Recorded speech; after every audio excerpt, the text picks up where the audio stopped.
الحمد لله رب العالمين، والصلاة والسلام على رسوله الكريم. أما بعد، أعوذ بالله من الشيطان الرجيم. بسم الله الرحمن الرحيم.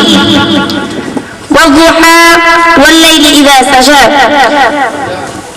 رئيس الحفل الممجد وضيوفنا الكرام وأساتذة الأجلة وأخوات الحبيبات، أريد أن ألقي أمامكم خطبة عربية حول الموضوع الوقت هو الحياة.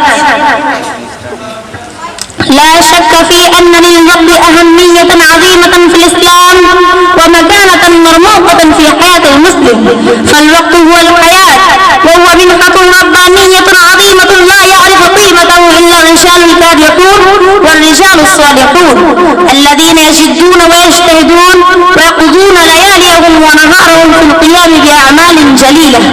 ومن يحافظ على أوقاته يغتنم الفرص المتاحة يكسب مجدا رفيعا وينال درجة عالية.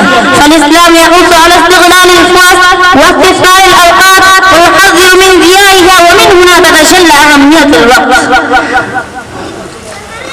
وكذلك أقسم الله تعالى في آية متعددة، والله لم يقسم بذلك إلا لكي ندرك أهمية الوقت ونعرف قيمته، فقال تعالى: والعصر، وقال جل وعلا: والضحى والليل إذا سجى، وقال تعالى: والليل إذا يغشى والنهار إذا تجلى، وقال تعالى: والليل إذا عسعس والصبح إذا تنفس. وهذه الآيات تدل على أهمية الوقت، وفيها إشارة للإنسان وتعليم له بأن يوقت لكل هم ويستفيد منه ولا يضيع الزمن الذي يمر مر السحاب. وأن الله تعالى جعل الوقت أساسا لتوقيت العبادات، كما قال تعالى: إن الصلاة كانت على المؤمنين كتابا موقوتا.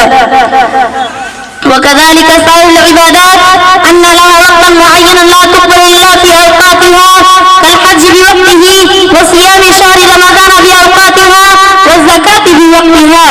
وكل هذه الأعمال تذكر الإنسان ما للوقت من أهمية عظيمة في حياة الفرد والمجتمع. وقد ورد عن النبي صلى الله عليه وسلم ما يتبين به أهمية الوقت، ومنها قوله صلى الله عليه وسلم: نعمتان مغبون فيهما كثير من الناس، الصحة والفراغ. وحث النبي صلى الله عليه وسلم يغتنم الفرص المتاحة، وحث النبي صلى الله عليه وسلم على اغتنام الفرص واستثمار الأوقات. في حديث آخر: يغتنم خمسا قبل خمس، شبابك قبل هرمك، صحتك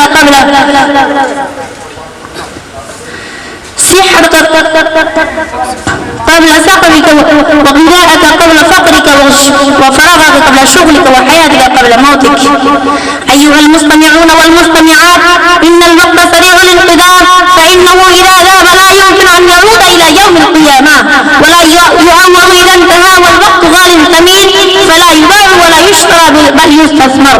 ومن يضيع الوقت ولا ينتفع منه يقضي أيامه بلا طائلة في اللهو واللعب والأمان الباطلة يخسر ويفشل في الدنيا والآخرة.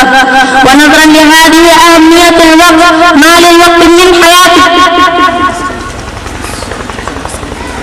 السلام عليكم ورحمة الله وبركاته.